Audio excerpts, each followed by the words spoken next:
Okay, so on Tuesday we talked about your resume. That resume is really important because it gets you to the interview. And I want to talk about the interview skills that you need to help you be successful.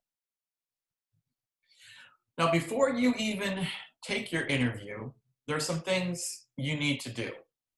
So, first off, you want to get to know them as much as possible. All right. But let's think about what you want to convey to them. What are the three biggest points you want to get across on your interview? So you need to have kind of an outline of when I'm done my interview, these are the things I want them to know about me. Make sure you've memorized all the material that you've sent them, resume, application, personal statement, everything. Because you want to use some of that information in your interview. You want to show consistency with all of the information that you're presenting to them. And then, if you can, find someone to practice with. This could be one of the most important things. And you really want someone that's going to be honest. I've often found that people try to find and go and work with people that are just going to give them positive feedback the whole way. But I really think the best thing you can do is find someone who's going to be honest with you, because that really will let you know about how well you're doing or not doing something. Now, another thing is you really need to do your research. Whether you're interviewing to a school or if you're interviewing to a job, you need to look up that institution. Go to their website, look up what their goals and objectives are, what their mission statement is. If it's a job interview, look at those things as well, but also look at what are the job descriptions. All right. And what you want to focus on is how do those goals and objectives relate to you? Because that's something you want to weave into your interview.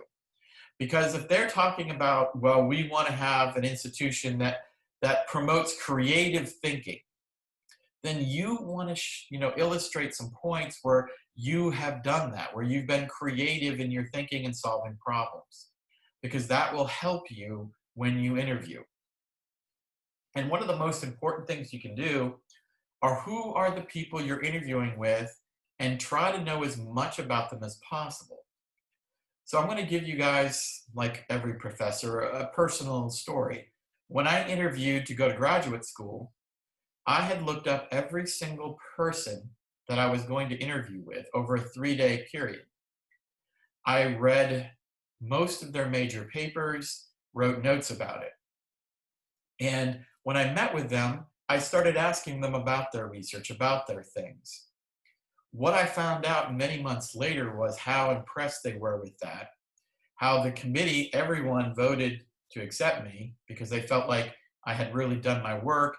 And even though I wasn't interested in some of them, I had still done a lot of research about who they were, what they were doing, and we can talk and have an intelligent conversation during the interview, which is also an advantage you're going to see because there is something I'm going to talk about. It's called the high stress interview.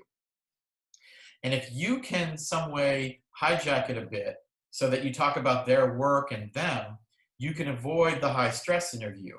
And that's an interview where they're going to do a lot to you to see how well you handle stress. So this could be a really good way to deflect when you're getting kind of crucified during the interview process. So another thing that you want to do is just go online and look at some of the typical interview questions people ask. And I did that. And I'm going to present a bunch of them right here. So the first one here is you must always get is tell me about yourself. Now, it might not be exactly like that, but it's going to be tell me about you, tell me about something in your past, something so they get to know you and how you think. What are your biggest weaknesses? Very interesting question, always usually followed up with what are your biggest strengths? Now, one of the things I'm going to show you a little bit later on is when you see these questions, the first thing you need to do is recognize the type they are. Those two questions are in the behavioral type. So there is a very particular way that's really good to answer them using the STAR method, and we'll get to that in a little bit. Out of all the applicants, why should we hire you? or select you if you're going to professional school? These are incredibly common questions. I know I use some of them in my interview process because I'm not so much interested in a correct answer because they don't exist. I'm more interested in how you answer it and how you back it up. Tell me about a tough decision you had to make. Another behavioral type question. And it really goes well to how good are you at handling tough situations and your decision making ability. In these types of things, you want to be careful, want to show that you recognize there was a tough choice. There wasn't a really best solution, but you did what you thought was best at the time. Tell me what you think other people would describe you. Once again, they're trying to figure out your weaknesses and your strengths without directly asking them. What do you like to do outside of work? This is not a behavioral question. This is more of a comfort, and it's trying to get you to settle down, but it's also trying to understand what is there about you that I didn't see on that resume. This is when you want to talk about, hey, I like to hike, I like to fish, that kind of stuff. Now, I want to spend a little bit of time on this next question because some of you, when you read it, might kind of scratch your head and kind of go, well, that doesn't make a lot of sense. But these are things I found, and this was a very interesting one that I put up there. A snail is at the bottom of a 30-foot well. Each day he climbs up 3 feet, but at night slips back 2 feet. How many days would it take him to climb out of the well? This is a logic question. And what they're more interested in is your mechanism by which you solve it as opposed to what the right answer truly is. Now, of course, if you're not even in the ballpark with the right answer, that's going to be bad. But a lot of times you'll get strange questions like this because it's just trying to throw you off a bit, but seeing how well you can logically figure out. And we're going to get to this when we kind of go a little bit later on. But then, what questions do you have for me? Believe it or not, this is probably one of the most important questions because what they're looking for here is hopefully you've done your research. You've gone online and looked up this program, that individual, all that stuff, and they want to see how prepared you are. I use this question all the time. And I use this question because it lets me gauge how interested the student is in my research. For every one of you interview with me, you got this question near the end. What do you want to have from me? The reason I ask it is I wanted to see how good you were at looking stuff up and preparing and getting ready to talk to me. So this leads itself to remember that interviews work both ways. You've already made it through the door. They are interested in you. If you've made it past the resume stage, that means there's only a few people they're interviewing to find a position, whether it's in your professional school or the job. So you need to understand, you need to also find out if it works for you, okay? Questions should focus on each aspect of the interview. Make sure you tailor them to the person that you're interviewing. So if you've got a faculty member and you just want to talk to them about what their perspective is. But if you want to know what it's like to live there, what it's like to be there, talk to a student, ask them. What I'm trying to say is make sure that your questions are directed exactly where they need to be. Be smart about it. Don't just ask everyone the same question. It basically shows you're not prepared. And believe it or not, at the end, everyone will sit down and talk about you and what you asked and what they did, and they're going to compare notes. And if they all see that you basically had the same questions for everybody, that's not going to go over well. And always a good thing to ask is about your location. Once again, when I interviewed for all the grad schools I tried, I asked all the students what it was like. Where was a good place to live? It was basically trying to get information so that if I did go there, it would work well. And back to yet another story, with interviews work both ways. Many years ago, I was recruited to leave Coastal to teach at a medical school. And I very quietly went and did an interview. And I had a lot of questions for them, particularly about my tenure, my pay, what it's going to be like to live there, whatnot. Through the course of my 3-day interview, it became pretty clear to me that they didn't really have it worked out too well about tenure, how long I could be there, that kind of stuff. And it was very clear that I might be working there for a few years. They might just let me go. And I decided, no, I didn't want this job. And pretty much during the interview at the last day, I told them, we can stop and end this. I'm not interested in this job anymore, and I don't want to waste your time. So remember, interviews work both ways, and find out whether you want to be there as well. Now, one of the most important things you need to be is true to yourself. I'm a big fan of Sun Tzu. If you know the enemy and know yourself, you need not fear the result of 100 battles. Now, Sun Tzu is often used in the business world because he has a lot of good quotes about how to handle business endeavors if you take the war aspect and kind of change it. But you need to know your weaknesses, and you should address them in your interview. You should also know your own strengths and always use your strengths to overcome your weaknesses. Personally speaking, I am incredibly forgetful. I'm your typical absent-minded professor, but I'm very organized. So I try to use my organization to help me deal with my absent-mindedness. We each have our own strengths and weaknesses. Make sure you know what they are and use your strengths to overcome your weaknesses. And if you do that, you're going to be the better for it. Okay, so this was the hardest for me, going in and talking about wardrobe. You know, because quite frankly, I could speak to the gentleman aspect of this, but I'm not, I honestly can't really help too much on the female side of this. So I went and got a bunch of things to help you all out. And if anyone's interested, all you need to do is email me, and I will provide you this PowerPoint, and you can go through some of these. But let's basically do a general rule of thumb.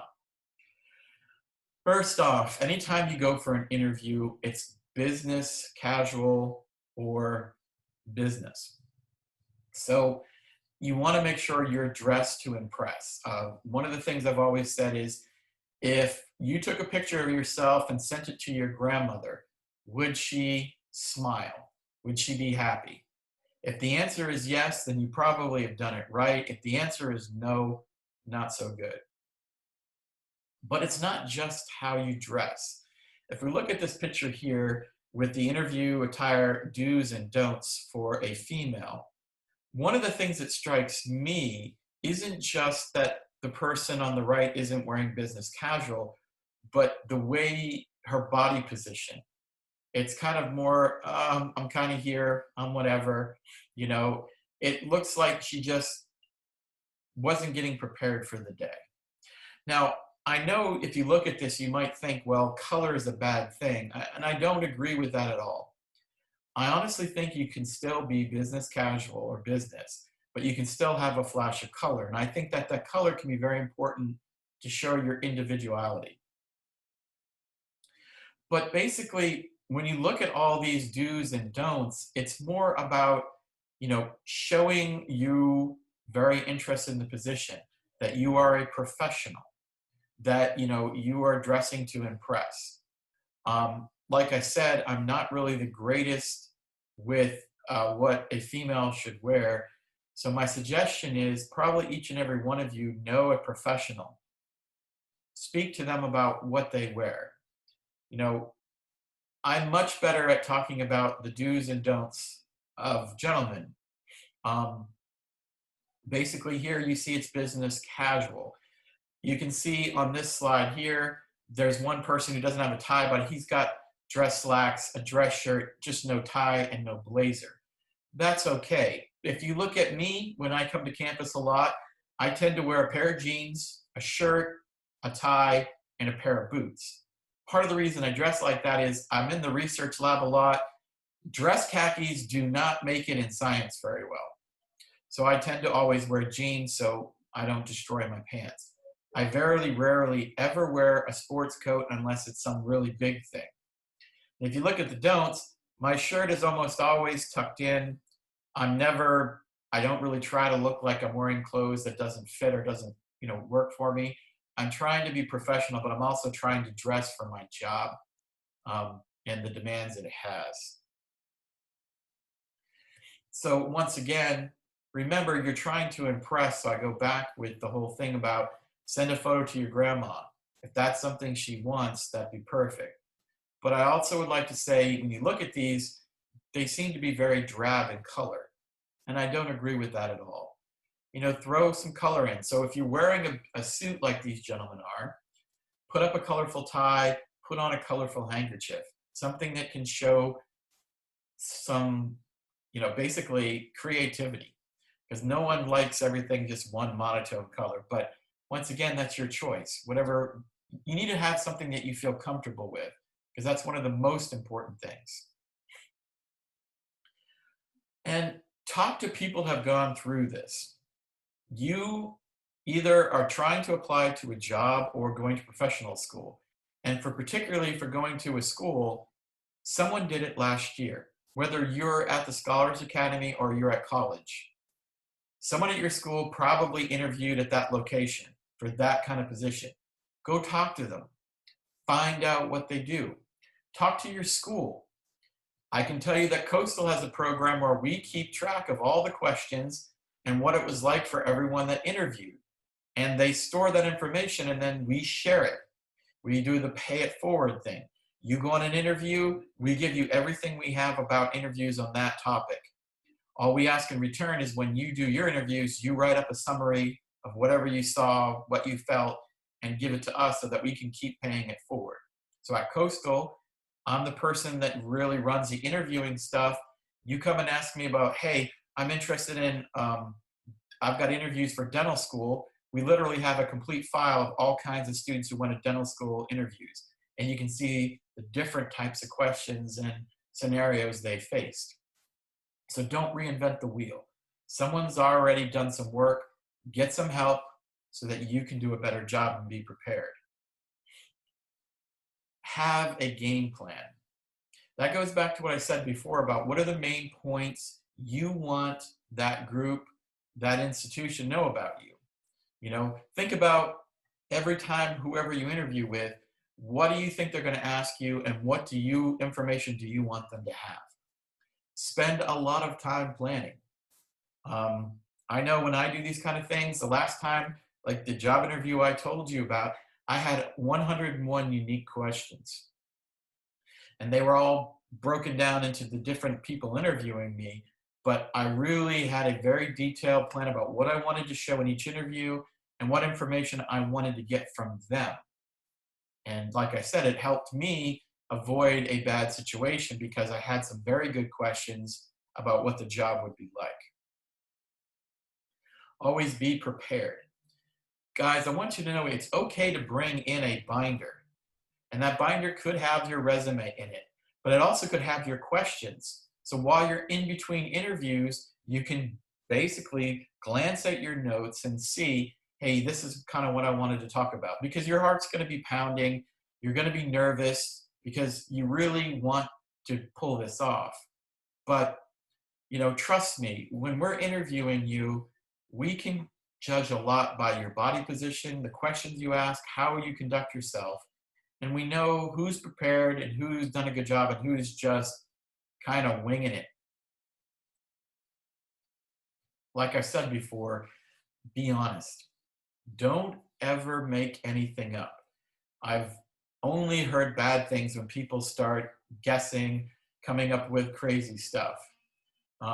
Honesty is always the best policy. Remain calm.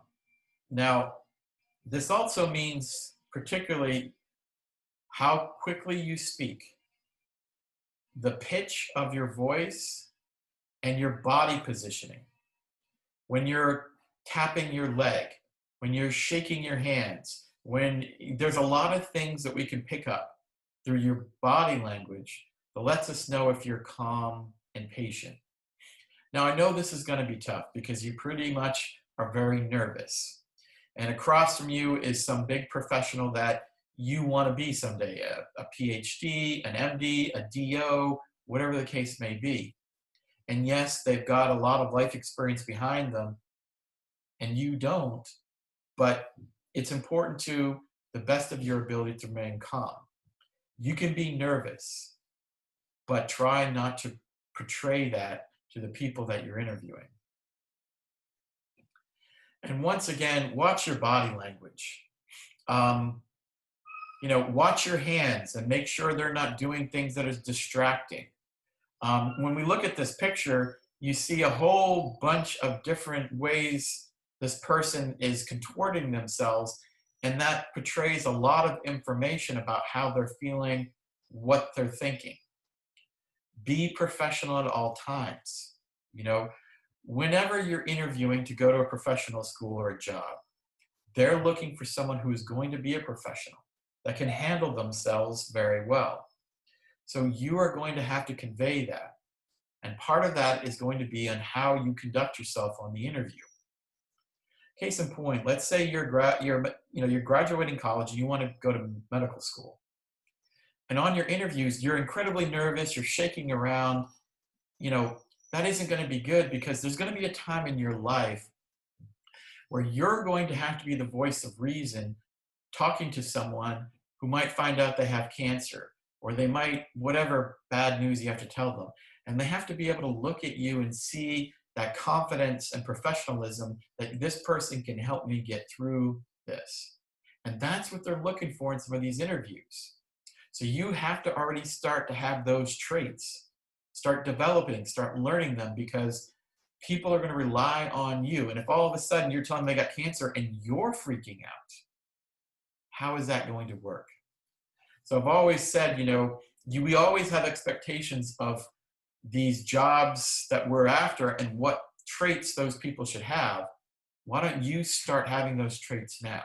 Why don't you learn to be that person you expect them to be? A good introduction. So make sure you're nice and sharply dressed. You look great. You're smiling. Every time you see someone, you put out your hand and say, nice to meet you. My name is blah, blah, blah. They might know who you are, but still say that. A good handshake is great. A smile on your face to show that you're happy. Excuse me. Get him out. I'm busy. My daughter and my dog have crashed into my study. I'm sorry, it was moving. All right. So this is part of how you can convey confidence, Now,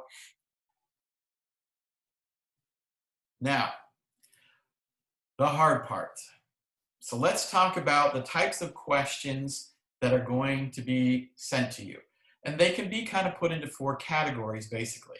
There's the behavior questions, content, what I call crazy, and then the traps. And it's very important that when you get a question that you think about what category it belongs in, because it's going to help you understand how to answer it. So the behavior questions, they're usually, when I looked this up, everyone said the STAR method is the best way to handle behavior questions. So you talk about a situation. What is the context of your story? In the setting of the situation, you're telling the listener what happened, the task. What was your role in the situation? What action did you do? And the results. Because these behavior questions are going to be about something about your life, and you're going to have to reflect on it and then talk about it. So it could be, what is one of your weaknesses? What are one of your strengths? Why should I select you over someone else? Have you ever been in a difficult situation? How did you handle it? Have you ever had someone die while you were there? It's crazy, but when you're a medical professional, that could be very valuable to find out how you handled it. So remember this really simple STAR thing. Remember the situation, the task, the action, and the result. And this will help you answer those questions.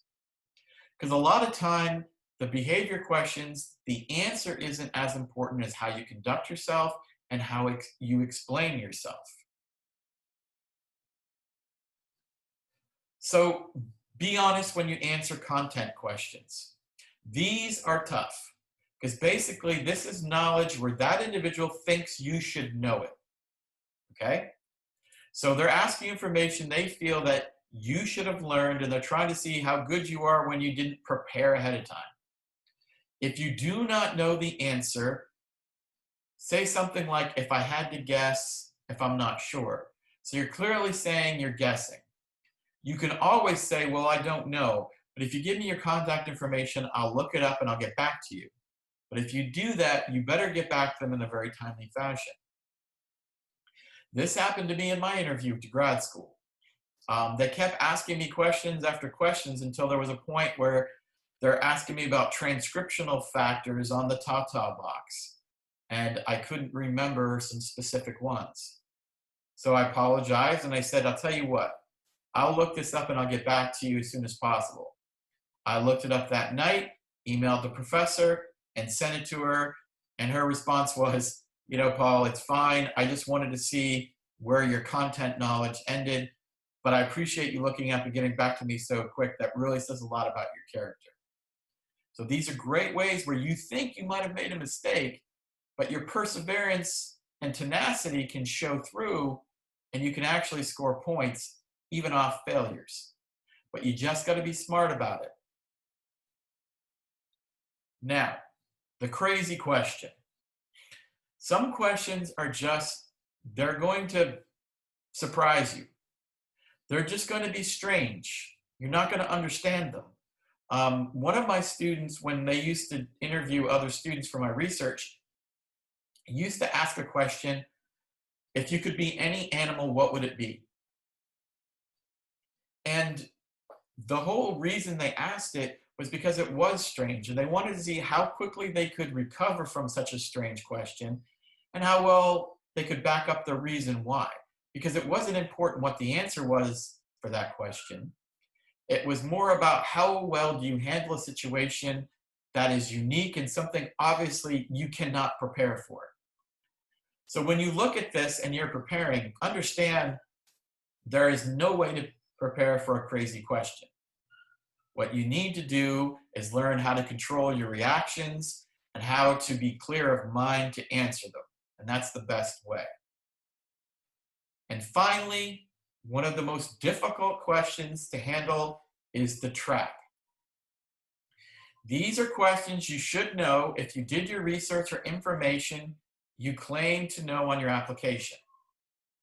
We often use these to weed out applicants, and we use it to judge interest. I use this question a lot. And I use it in a way that some people don't recognize, where I'm like, is there something you would like to ask me? Or I ask them a question about my research that's the answers on the web page. Basically, these are questions where the answer should be at your disposal if you did your homework. And we're trying to figure out whether or not you've spent time working on this or if you just kind of flung through it. So this is a very difficult thing because if you blow these questions sometimes, it might mean you're not successful. And this is why when I told you about doing your homework, doing your research, it's very important.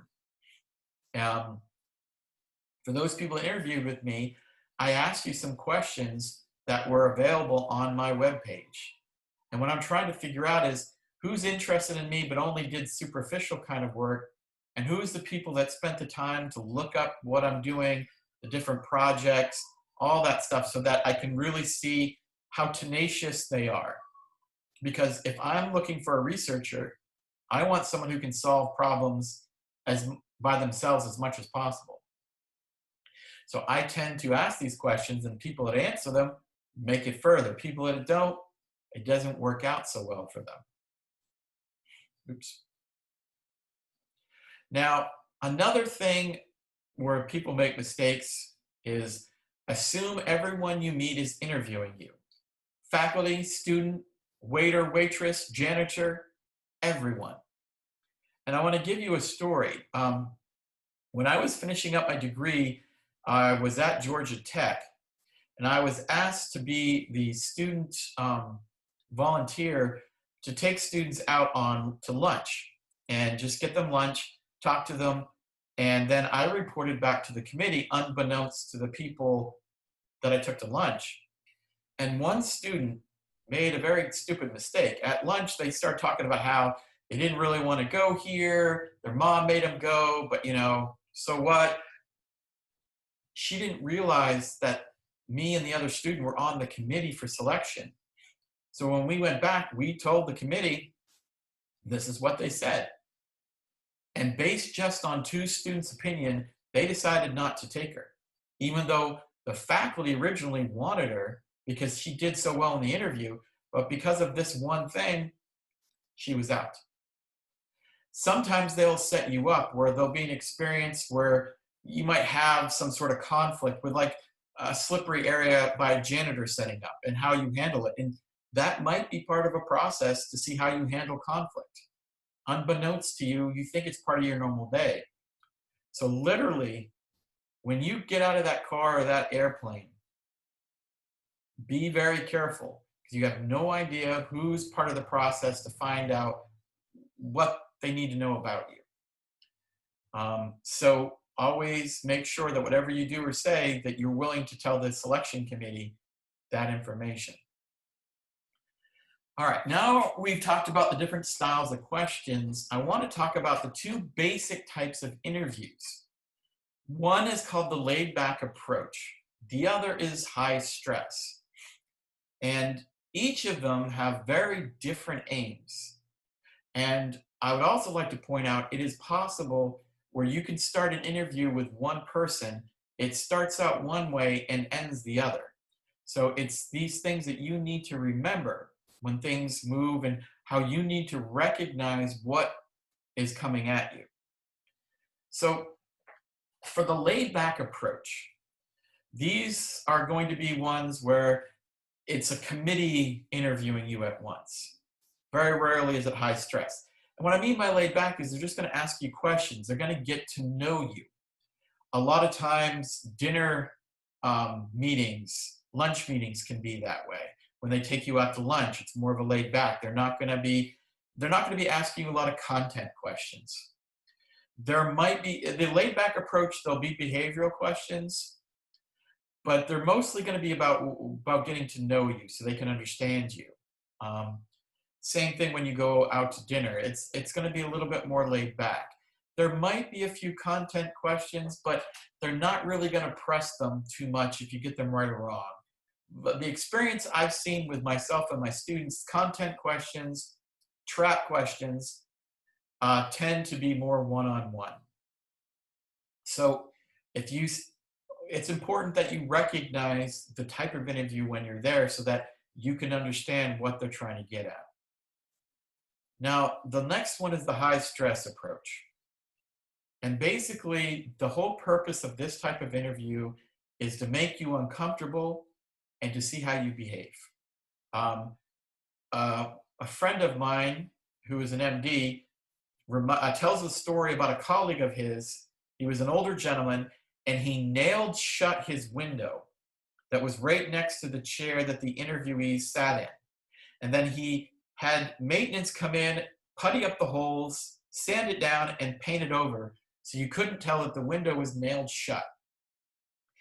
And when you walked into the room, he'd always have the temperature warmer than it would be, so it was hot in there.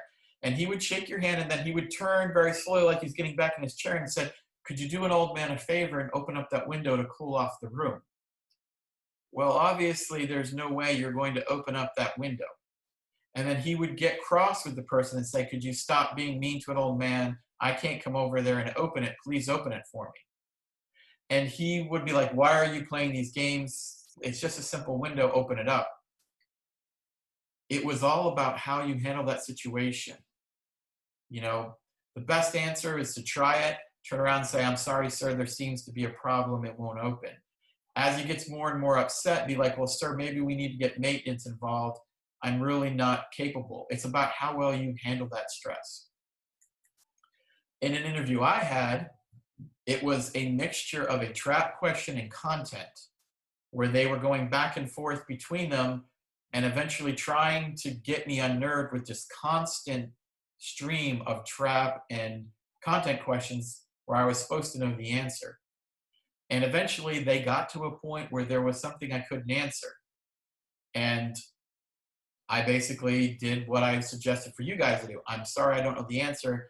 I'll look it up and get back to you. So remember, if you can recognize they're giving you a high stress approach, remember the best thing to do is to remain calm and to try to do the best you can to answer the question. But your body language, your voice, and how much respect you show the other person is going to be the true answer to getting through that, not so much the answers that you have. So like I said, it's very important to recognize what's going on there.